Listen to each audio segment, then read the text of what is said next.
Cooperative learning. Cooperative का मतलब क्या है? ताउन। लर्निंग का मतलब है सीखना, यानी कि बाहमी ताउन के साथ एक दूसरे से सीखना। मिसाल के तौर पर मेरे पास एक ग्रुप है और इस ग्रुप के अंदर तकरीबन 6 लोग हैं। मैं इन 6 लोगों को कोई एक प्रॉब्लम दूं, ये लोग उस प्रॉब्लम को सॉल्व करते हैं। मैं इनको कोई टास्क दूं, ये लोग उस टास्क को भी कंप्लीट करते हैं। इसके अलावा अगर मैं इन्हें कहूँ कि आप लोग फ़लाँ प्रोडक्ट को तैयार करो, तो ये लोग उस प्रोडक्ट को भी तैयार करते हैं। ये सभी लोग किस तरह से तैयार कर रहे हैं? क्योंकि ये लोग बाहमी मिलजुल कर एक दूसरे के साथ काम कर रहे हैं और एक दूसरे से सीख भी रहे हैं। इसे कहते हैं कोऑपरेटिव लर्निंग, यानी कि लोगों का एक ऐसा ग्रुप बना दिया जाता है जिसके अंदर सभी पार्टिसिपेंट मिलकर एक दूसरे के साथ काम करते हैं और एक दूसरे से बहुत कुछ सीखते हैं। इसी तरह हमने देखा है कि अक्सर स्कूल के अंदर टीचर्स मुख्तलिफ़ किस्म के जो बच्चे होते हैं उनकी ग्रुपिंग वगैरह कर देता है। इस तरह बच्चे ग्रुप के अंदर टीचर उनको एक प्रॉब्लम दे देता है, बच्चे उस प्रॉब्लम को सॉल्व करते हैं, उस टास्क को कंप्लीट करने की कोशिश करते हैं। क्योंकि एक अकेला स्टूडेंट किसी भी काम को नहीं कर सकता, क्योंकि उसके लिए उसे दूसरों की भी मदद करनी पड़ती है और मदद लेनी भी पड़ती है। इसके लिए टीचर्स जो है उनके ग्रुप्स वगैरह बना देते हैं। Different principles of cooperative learning. यहाँ पर हमने देखना है, जो मेन बात है कि कोऑपरेटिव लर्निंग के डिफरेंट प्रिंसिपल्स यानी कि इसके जो असूल हैं वो कौन कौन से हैं। पहला प्रिंसिपल है हेट्रोजीनियस ग्रुपिंग। हेट्रोजीनियस का क्या मतलब होता है? मुख्तलिफ। हेट्रो का वर्ड ही इस्तेमाल होता है, हेट्रो का मतलब होता है डिफरेंट। ग्रुपिंग यानी कि ग्रुपिंग, यानी कि बच्चों की जो ग्रुपिंग बनाई जाती है वो किस बेस के ऊपर बनाई जाती है। हेट्रोजीनियस का मतलब क्या होगा? यानी कि डिफरेंट, यानी कि डिफरेंट की बेस के ऊपर बनाई जाती है। यानी कि जब भी हम लोगों ने बच्चों की ग्रुपिंग करनी है तो इसके अंदर कुछ वेरिएबल्स होते हैं काफ़ी ज़्यादा, जिनके मद्देनज़र रखना ज़रूरी है। ये नहीं कि आप लोग जस्ट सेक्स के लिहाज से ही बच्चों की ग्रुपिंग कर दें कि ये है मेल का ग्रुप और यहाँ पर सिर्फ़ और सिर्फ फ़ीमेल की ग्रुपिंग होगी, मेल के अंदर मेल होंगी और फीमेल के अंदर सिर्फ फीमेल। तो आप लोग जस्ट सेक्स की बेस के ऊपर ही ग्रुपिंग नहीं कर सकते, बल्कि ग्रुपिंग बनाने के लिए आपको काफ़ी ज़्यादा वेरिएबल्स की ज़रूरत है। और वो वाले वेरिएबल्स कौन कौन से हैं? एक तो इसमें सेक्स है, यानी कि मेल की ग्रुपिंग अलग की जाए और फीमेल की ग्रुपिंग अलग की जाए। इसके अलावा यहाँ पर आती है एथनिसिटी, जैसे कि एथनिसिटी के अंदर आती हैं माइनॉरिटीज़ वगैरह। जैसे कि पाकिस्तान के अंदर हम लोग देख सकते हैं तो 97% यहाँ पर मुस्लिम्स हैं। इसके अलावा बाकी जो है यहाँ पर माइनॉरिटीज़ वगैरह भी है। यहाँ पर डिफरेंट टाइप्स के एथनिक ग्रुप्स हैं, जैसे कि यहाँ पर पश्तून हैं, यहाँ पर इसके अलावा अफ़गानिस्तान के कुछ लोग हैं जैसे कि अफ़गानी वगैरह, और भी काफ़ी ज़्यादा है। तो जितने भी एथनिक ग्रुप्स हैं उनकी बेस के ऊपर भी हम लोग बना सकते हैं। जैसे कि जो पंजाबी होंगे उनका अलग ग्रुप बन जाए, सिंधी का अलग बन जाए और इस तरह उर्दू वालों का अलग बन जाए। इसके अलावा ग्रुपिंग ना सिर्फ एथनिसिटी की बेस के ऊपर होती है बल्कि ये सोशल क्लास की बेस पर भी होती है। जैसे कि हम लोग देख सकते हैं सोशल क्लास, जैसे कि मिडिल लेवल के जो तबके के लोग होते हैं और फिर लोअर लेवल के होते हैं। इसके अलावा लोअर लेवल के, मिडिल लेवल के और इस तरह हायर लेवल के जो लोग होते हैं। एक सिस्टम हमने देखा है कि हमारे पाकिस्तान के अंदर ऐसा है।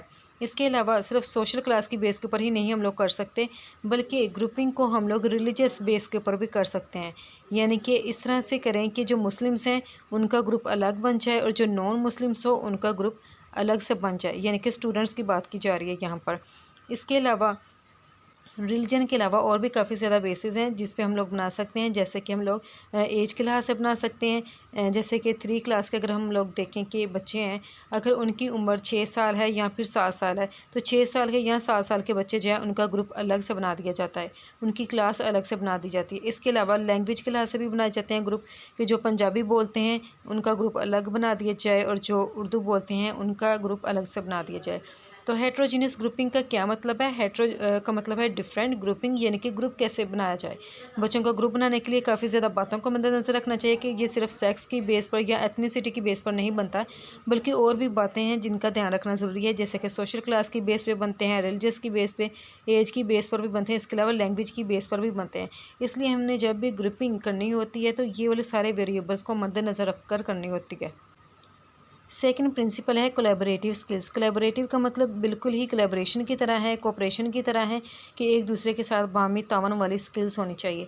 यानी कि जो एक ग्रुप है, अगर उसके अंदर जितने भी स्टूडेंट्स हैं या जितने भी लोग हैं उन सब ने एक दूसरे के साथ मिलजुल कर काम करना है, तो उन्हें कम से कम ये तो पता होना चाहिए कि उनके उस काम करने का क्या मकसद है। उनके पास ये रीज़न होनी चाहिए। जब बच्चों के पास ये वाली रीज़न होती है कि हम लोगों ने वाकई इस पर्पज़ को अचीव करना है, अपने इस ऑब्जेक्टिव को अचीव करना है, तो फिर ही वो कोलैबोरेशन के साथ एक दूसरे के साथ कोऑपरेट करते हैं और फिर ही वो वाला ग्रुप कामयाब हो जाता है। लेकिन ये कि जब एक स्टूडेंट को ये हो कि मैंने सिर्फ यही काम करना है, बाकी मुझे किसी के साथ कोई फ़र्क नहीं है पड़ता कि वो लोग करें या ना करें, तो फिर भी कभी भी वो वाला ग्रुप कामयाब नहीं हो सकता। ग्रुप तभी कामयाब हो सकता है जब सभी मेंबर्स के दरमियान, सभी पार्टिसिपेंट्स के दरमियान कोलैबोरेशन हो, उनके दरमियान कोऑपरेशन हो।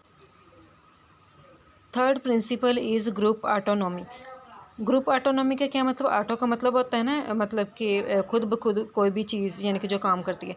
तो एक जो ग्रुप होता है उसके अंदर जितने भी स्टूडेंट्स हैं, उनको अगर किसी भी किस्म का कोई प्रॉब्लम है तो उसको चाहिए कि सिर्फ़ अपने टीचर के ऊपर ही रिलाई ना करे, बल्कि उस ग्रुप को चाहिए कि वो खुद भी इंफॉर्मेशन वगैरह को ढूंढने की कोशिश करे।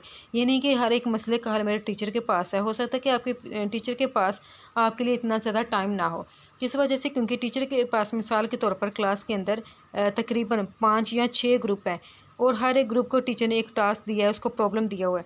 अब ये वाला जो ग्रुप है इसको एक मसला आ गया क्लास के अंदर, अब ये वाला कह रहा है मुझे भी एक मसला आ गया क्लास के अंदर। तो अब टीचर जो है पहले इस वाले को देखेगा और फिर इस वाले ग्रुप को देखेगा।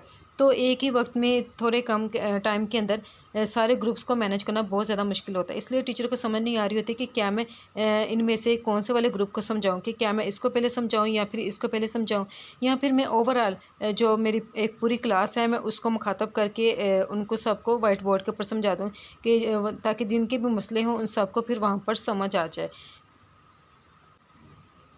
इसलिए ग्रुप ऑटोनॉमी का मतलब है कि एक ग्रुप को ऑटोनॉमस होना चाहिए, यानी कि सिर्फ अपने टीचर के ऊपर ही सोर्सेज के लिए रिलाई नहीं करना चाहिए, बल्कि उन्हें खुद भी इंफॉर्मेशन को ढूंढने की कोशिश करनी चाहिए।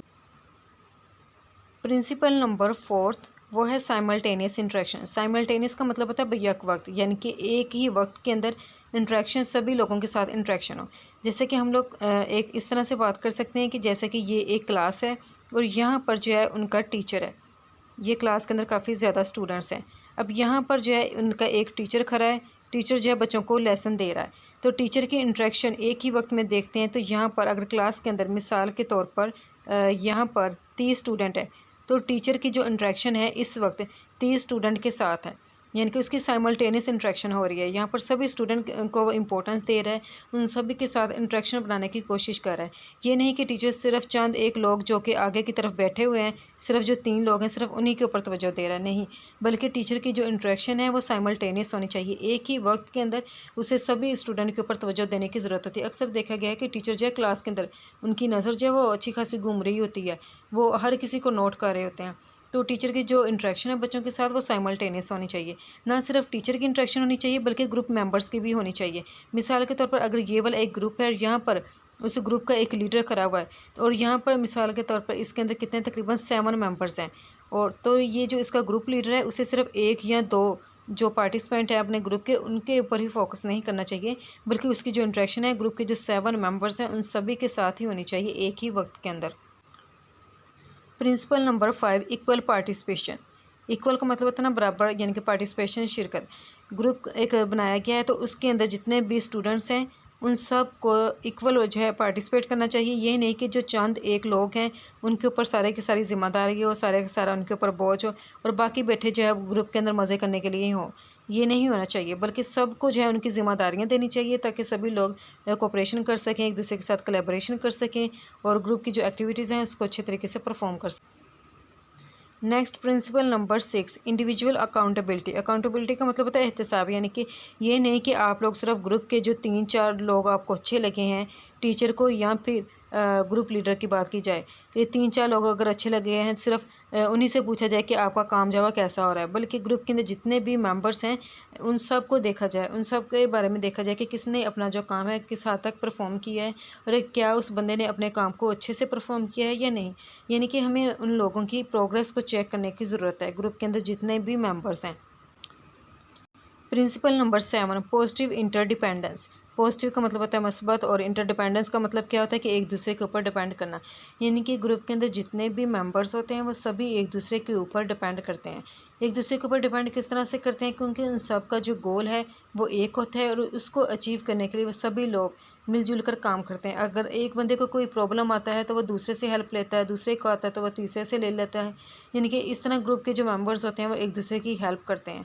एक मेंबर दूसरे की और दूसरा तीसरे की हेल्प करता है। और वो ये सोचते हैं कि जो हमारे ग्रुप का जो मेंबर है, अगर कोई बंदा उसमें से किसी एक को हर्ट करता है तो इसका मतलब है कि उसने दूसरे को भी हर्ट किया है। यानी कि इस लिहाज से इसके अंदर एक फीलिंग आती है। Principle number 8, cooperation as a value, यानी कि कोऑपरेशन की भी एक वैल्यू है। हमें सिर्फ यही नहीं सोचना चाहिए कि ग्रुप के जितने भी जो मेंबर्स हैं वो सभी एक दूसरे के साथ ऑनेस्टली कोऑपरेट करें, एक दूसरे के साथ कोलैबोरेशन कर सकें। सिर्फ हमें ये बात ग्रुप तक ही नहीं रखनी चाहिए, बल्कि हमें ग्रुप के बियॉन्ड भी देखना चाहिए कि जो पूरा स्कूल है या पूरी जो क्लास है उनके दरमियान भी कोलैबोरेशन की ज़रूरत है।